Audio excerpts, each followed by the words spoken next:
নমস্কাৰ মই নবজ এটা বিশেষ ভিডিঅ প্ৰস্তুত কৰিছো এছএছৰ ৰিজাল্টৰ সন্দৰ্ভত এছএছৰ ৰিজাল্ট কেতিয়া ঘোষণা কৰিব সেই সম্পৰ্কে বহুতে জানিব বিচাৰে কাৰণ বহুতে মোলে ফোন কৰিছিলে মই তেখেতক কৈছিলো যে মই খবৰটো জনাম এই সন্দৰ্ভত আৰু ইতিমধ্যে মই এছএছৰ ৰিজাল্টৰ সন্দৰ্ভত খবৰ কৰিছিলো আৰু তাৰ পিছত তেখেতক জনাইছে যে এছএছৰ ৰিজাল্ট আপোনালোকে 25 তাৰিখৰ ভিতৰত লাভ কৰি যাব ফেব্ৰুৱাৰী মাহৰ 25 তাৰিখৰ ভিতৰত এছএছৰ ৰিজাল্ট ঘোষণা কৰাৰ সম্ভাৱনা আছে কাৰণ ইতিমধ্যে আপোনালোকে এপ্লাই কৰাৰ কথাটো যেটো ভাবি আছে 17 ফেব্ৰুৱাৰী তাৰিখৰ পৰা 1 মাৰ্চ তাৰিখলৈকে যেটো এপ্লাই কৰাৰ সুযোগ লাভ কৰিব আপোনালোকে এলপিইউপিত গতিকে এলপিইউপি বিজ্ঞাপন প্ৰকাশ যেটো কৰিলেই গতিকে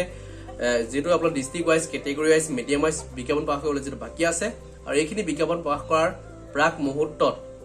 আপোনালোকে যেটো এছএছৰ ৰিজাল্টৰ কাৰণে অপেক্ষা কৰি আছে গতিকে এছএছৰ ৰিজাল্ট অতি সোনকালে ঘোষণা কৰিব মাত্ৰ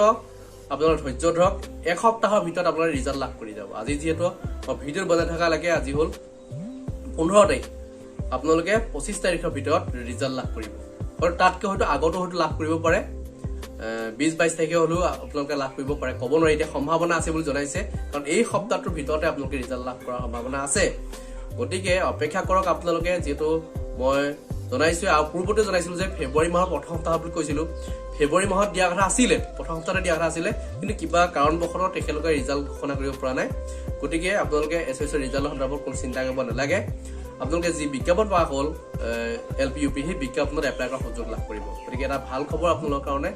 আপোনালোকে ধৈৰ্য ধৰক মাত্ৰ এই সপ্তাহটোৰ ভিতৰত আপোনালোকে হয়তো ৰিজাল্ট লাভ কৰিব পাৰে বা 25 তাৰিখৰ ভিতৰত মই যেটো আপোনালোকক সময়সীমা বান্ধি দিছো 25 তাৰিখৰ ভিতৰত আপোনালোকে হয়তো ৰিজাল্ট লাভ কৰিব 100% নিশ্চিত এইখিনি মই জনালো আৰু পৰৱৰ্তী যদি আৰু খবৰ লাভ কৰিছে ধন্যবাদ জয়